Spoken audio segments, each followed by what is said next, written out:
เอ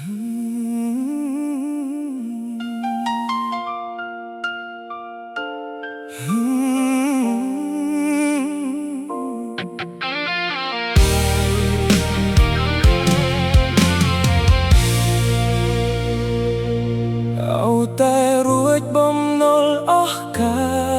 លណាទៅនៅស្រែចុងការចិញ្ចឹមឆ្កែ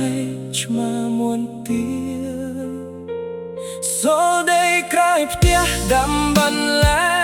ចម្រុកគ្នាផ្កាស្រស់គ្រប់ពណ៌មកពីធ្លាជីវិតគៀតជាមួយនឹងធម្មជាតិ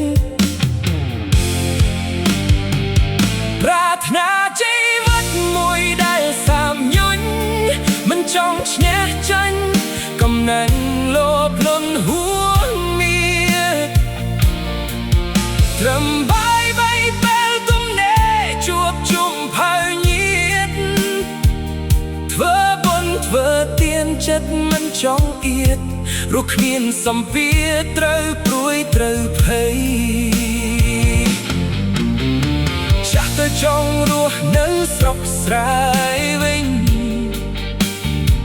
ពេលនេះមានតែទុនទិញ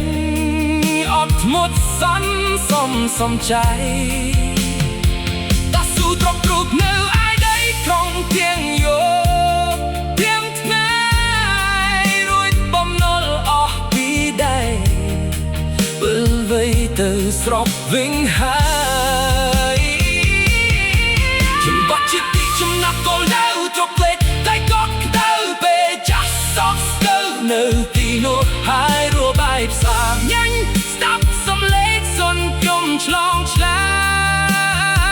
យប្រាំងឬភាសាក៏ដែររស់នៅត្រឹមមួយសមអាជីវ